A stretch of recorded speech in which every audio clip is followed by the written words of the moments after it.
ఎవరు ఊహించినంత రాజకీయ పదవులు గాని రాజ్యాధికారం గాని లేకపోతే బీసీ మైనారిటీ ఎస్సీ ఎస్టీ కుటుంబాల వెలుగులు గాని నింపిన వ్యక్తి ఈ రాష్ట్ర ముఖ్యమంత్రి జగన్మోహన్ రెడ్డి గారు మాత్రమే చెప్పిరో తెలియజేస్తా ఉన్నాను మీ అందరికీ కూడా. ఈరోజు ఈ భారతదేశంలో ఎంతో మంది ముఖ్యమంత్రులు దళితులు అయ్యారు, మైనారిటీలు అయ్యారు, బీసీలు అయ్యారు. కానీ ఏ రాష్ట్ర ముఖ్యమంత్రి కూడా మన ముఖ్యమంత్రి జగన్ అన్నలాగా ధైర్యంగా నా బీసీలు, నా మైనార్టీలు, నా ఎస్సీలు, ఎస్సీలు అని చెప్పిన ఏకైక ముఖ్యమంత్రి మన జగన్మోహన్ రెడ్డి గారు మాత్రమే అని చెప్పి తెలియజేస్తా ఉన్నాను. ఈ రోజు కూడా ముఖ్యంగా అగ్రవర్ణ పేదల దగ్గర నుంచి, బీసీల దగ్గర నుంచి, ఎస్సీల దగ్గర నుంచి, ఎస్టీల దగ్గర నుంచి ఇక్కడున్న మహిళా తల్లులందరికీ కూడా ఒకటే అడుగుతున్నానమ్మా. 2019 ముందర స్వతంత్రం వచ్చిన తర్వాత ఈరోజు మీ అందరూ కూడా ఆలోచన చేయండి. ఈరోజు శాసనసభ్యులు కానీ, చిన్న చిన్న నాయకులు కానీ, లేదా గ్రామాల్లో ఉన్న పెద్ద నాయకులందరూ కూడా బాధపడవచ్చు. కానీ ఈరోజు మీ అందరూ కూడా ఈ రాష్ట్రంలో జగన్మోహన్ రెడ్డి గారు ప్రతి పేదవాడు, ప్రతి దళితుడు, ప్రతి బీసీ, ప్రతి మైనారిటీలో ఉన్న పేదవాడు తలెత్తుకొని బతకాలా, మా అక్క మా చెల్లి తలెత్తుకొని బతకాలా అని చెప్పి వాళ్ళ ఆత్మ గౌరవాన్ని పెంచిన వ్యక్తి ఈ రాష్ట్ర ముఖ్యమంత్రి జగన్మోహన్ రెడ్డి గారు అని చెప్పి తెలియజేస్తా ఉన్నా. ఈ రోజు ఇక్కడున్న అక్క చెల్లెలందరూ కూడా అడగచ్చు ఎలా అని. ఈ రోజు మిమ్మల్ని అందరూ కూడా ఒకటి అడుగుతా ఉన్నా.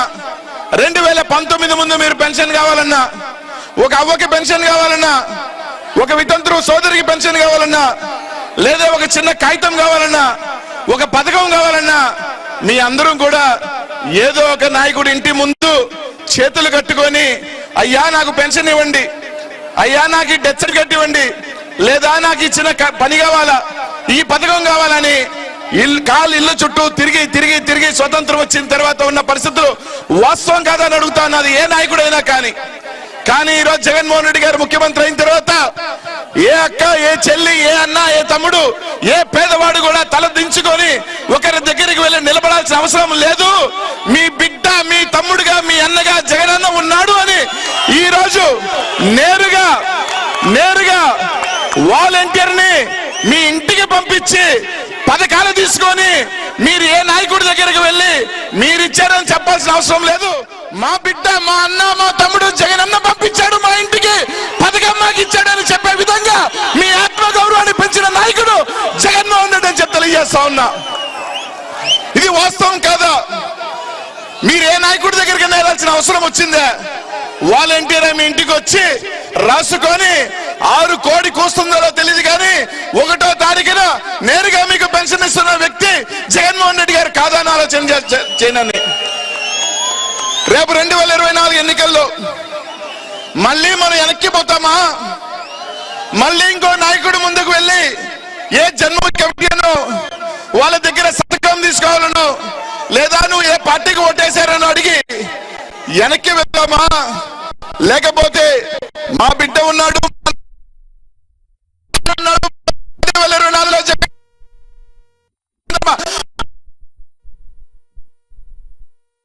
ఎవరి దగ్గర దేహి అనాల్సిన అవసరం లేదు. నిజంగా అర్హులైతే నేరుగా వాళ్ళ ఇంటికే పథకం ఇస్తానని చెప్పిన జగనన్నను గెలిపించుకుంటామా? ఆలోచన మాత్రం మీరు చేయండి అని చెప్పి తెలియజేస్తా ఉన్నా.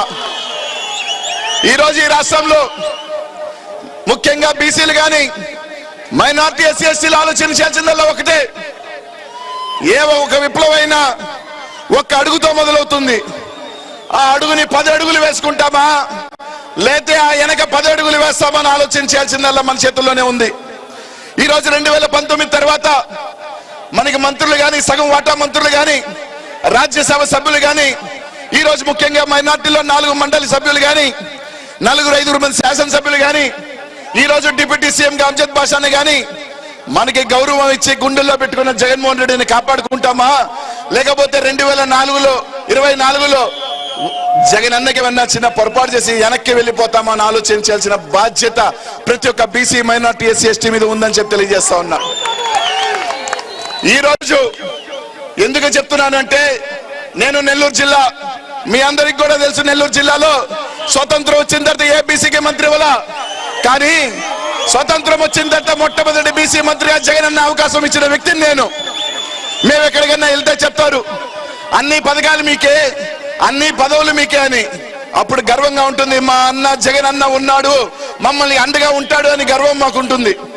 అలా కాకుండా రేపు ముఖ్యంగా బీసీలు కానీ మైనార్టీ ఎస్సీ ఎస్టీలు వాళ్ళని నమ్మితే ఎంత దూరమైనా పోతారు, వాళ్ళకి అవకాశం ఇస్తే ఎంత దూరమైనా సరే మన వెంట నడిచి మన నమ్మకాన్ని ఒమ్ము చేయరు అని చెప్పే వ్యక్తులు ఈరోజు జగనన్న మనల్ని నమ్మి ఈరోజు రాజకీయ పదవులు కానీ ఎవరన్నీ చెప్పినా, ఎన్ని కష్టాలున్నా ఎన్ని ఇబ్బందులున్నా నేరుగా మీ అకౌంట్లో వేసే డీబీటీ పథకాలు కానీ ఈరోజు ఇంతమందిని వీళ్ళందరూ నా వెంట నడుస్తారు, వీళ్ళందరూ నేను చేసిన దీనికి నా వెంట నడుస్తారని మనల్ని నమ్మి 2024లో పోతా ఉన్నారు.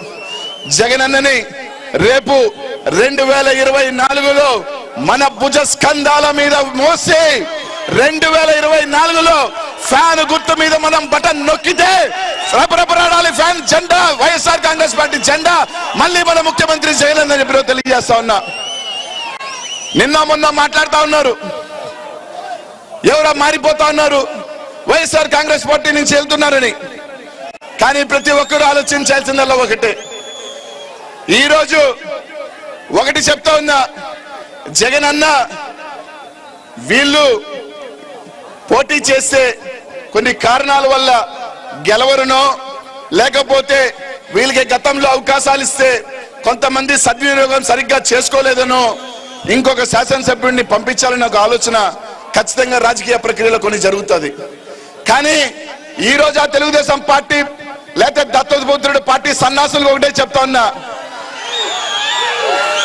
మేము పనికిరారని తీసివేసిన వాళ్ళని ఏరుకొని మీరెంత పెద్ద సన్నాసి పార్టీ అని చెప్పి ఈ రోజు ఈ రాష్ట్ర ప్రజలు అడుగుతా ఉన్నారు. మీకు అభ్యర్థులు కొరవైతే, మాకు అభ్యర్థులు ఎక్కువైతే 175 మందిని 175 పెట్టగలుగుతాం, కానీ 200 మంది 300 పెట్టలేము. కాబట్టి కొన్ని దగ్గర అవకాశాలు కోల్పోతే ఖాళీగా ఉన్న మీ పార్టీలు వాళ్ళని తీసుకొని అభ్యర్థులుగా పెట్టుకుంటున్న మీ పార్టీ గొప్పదా? ఈ రోజు ఫుల్ హౌస్ఫుల్ అయి టికెట్లు దొరక్క ఒక ప్రపంచంలో ఉన్న వైఎస్ఆర్ జగన్మోహన్ రెడ్డి గారి వైఎస్ఆర్ కాంగ్రెస్ పార్టీ గొప్పదా అని చెప్పి రోజు అందరూ కూడా ఆలోచన చేయాలి. మీరు ఎన్ని నాటకాలు వేసినా, ఎన్ని కుట్రలు పనినా, రేపు రాబోయే ఎన్నికల్లో ఎన్ని మంది ఎదవ ఛానళ్లు కలిసి వచ్చినా జగన్ అన్న ఎంట్రుక కూడా పీకలేరని చెప్పి రోజు మీ అందరికీ కూడా తెలియజేస్తా ఉన్నా. ఈ బీసీలు మైనార్టీలు ఎస్సీ ఎస్టీలు అండగా ఉన్నంత మాత్రం జగన్ అన్నని ఏమీ కూడా ఈ రాష్ట్రంలో ముఖ్యమంత్రి కాకుండా ఎవడు కూడా ఆపలేడు. కాబట్టి మీ ఆశీస్సులు, మీ దీవెనలు అన్నకు ఉండాలా. ముఖ్యంగా మహిళామ తల్లులు మీ చల్లని చూపు, మీ చల్లని ఆశీస్సులు అన్నకు ఉండాలా, మీ బిడ్డగా ఉండాలా అని చెప్పి ఈరోజు తెలియజేస్తా ఉన్నా. కాబట్టి ఆలోచన చేయండి, ప్రతి ఒక్కరు కూడా ఆలోచన చేయండి.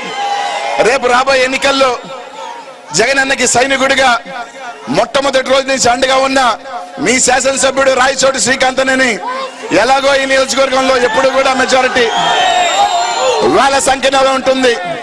ఇక్కడ నుంచి ఒక మైనారిటీ సోదరుని ఎమ్మెల్సీ చేయటమే కాకుండా మండలిలో కూడా వైస్ చైర్మన్ చేసిన ఘనత జగన్మోహన్ రెడ్డి గారిది అయితే కనీసం ఒక శాసనసభ్యుడిని కూడా, ఒక మంత్రి పదవి కూడా ఇవ్వని ప్రభుత్వం ఆ ప్రభుత్వం అంది. ఎలాగో ఈ ప్రాంతంలో మీరు 40,000 50,000 మెజారిటీ రాయచోటి శ్రీకాంత్ అన్నకి ఇస్తారు, దాంట్లో ఎటువంటి అత్యశక్తి లేదు. కానీ 2024లో ఈ రాష్ట్రంలో జగన్ అన్న తర్వాత అంత పెద్ద మెజారిటీ రాయచోటి శ్రీకాంత్ అన్నకి ఇవ్వాలి అని, మీ ప్రాంతం నుంచి ఇవ్వాలని, దీవించాలని. ఎందుకంటే ఎప్పుడు కూడా ఇక్కడే కాదు, మా జిల్లాలో కానీ ఏదైనా చిన్న మా పార్టీ సమస్యలు ఉంటే మొట్టమొదటి ఫోన్ వచ్చేది శ్రీకాంత్ అందరి నుంచే. ఏం జరుగుతుందబ్బా జిల్లాలో, ఏంది ప్రాబ్లం అదా ఇది అని చెప్పి అంటే, ఒక పార్టీ మీద ఎక్కడైనా చిన్న పొరపాటు జరిగినా కూడా ఒక బాధ్యత కలిగిన ఒక సైనికుడిలాగా ఎప్పుడు కూడా మంచి చెడులు ఏంటి అన్నగన్నా తెలియజేసే అవకాశం కల్పించే వ్యక్తి శ్రీకాంత్ అన్న చెప్పి తెలియజేసుకుంటూ, ఇప్పుడే కాదు ఎప్పుడు కూడా మైనార్టీలకి బీసీలకి నాకు కూడా అసెంబ్లీలో ఎప్పుడు కూడా ప్రేమగా పలకరిస్తూ ఏమైనా చిన్న చిన్న పొరపాట్లు ఉన్నా కూడా చెప్తూ ఉంటాడు. నేను కూడా అప్పుడప్పుడు చురుకులేస్తూ ఉంటాను. అంటే అన్నా నువ్వు మాకు వ్యతిరేకం అని చెప్పి కిండలు కూడా చేస్తూ ఉంటా తమాష్కి. కానీ మంచి వ్యక్తి, మనసున్న వ్యక్తి జగన్ అన్న, శ్రీకాంత్ అన్నని 50,000 పైచీలకు ఓటుతో మీరు గెలిపించాలని ఈ అవకాశం నాకు ఇచ్చిన పెద్దలందరికీ కూడా పేరు పేరున ధన్యవాదాలు తెలియజేసుకుంటూ, రేపు రాబోయే ముఖ్యంగా మీ అందరూ కూడా ఆలోచన చేయాల్సిందల్లా ఒకటే, కడప పౌరుషానికి, రాయలసీమ పౌరుషానికి అవతల ఒక పప్పులు పులికేసి ఒక కపట నాటకాలు ఉన్న వ్యక్తికి జరుగుతున్న యుద్ధం. ఈరోజు జగనన్న చేసిన పోరాటం భారతదేశం సైతం వణికిచ్చే నాయకుల్ని వణికిస్తే, అబ్బను లోపలేస్తే అబ్బకు అండుగుండగా ఢిల్లీ బారిపోయిన వ్యక్తి ఈరోజు జగనన్న గురించి మాట్లాడుతున్నాడు అంటే అంతకన్నా దరిద్రం ఇంకోటి లేదు. కాబట్టి ఒక్క ఓటు కూడా అవతల పడకూడదు. ప్రతి ఓటు కూడా ఫ్యాన్ గుర్తు మీద నొక్కాలని చెప్పి మీ అందరికీ తెలియజేసుకుంటూ ఈ అవకాశం నాకు ఇచ్చిన పెద్దలందరికీ కూడా పేరు పేరుని కూడా ధన్యవాదాలు తెలియజేసుకుంటూ సెలవు తీసుకుంటున్నాను. జై జగన్, జై జగన్, జై జగన్. Thank you Anil ji. ఇప్పుడు గౌరవనీయులు కోడూరు శాసనసభ్యులు కొరుముట్ల శ్రీనివాసరావు గారు మాట్లాడతారు.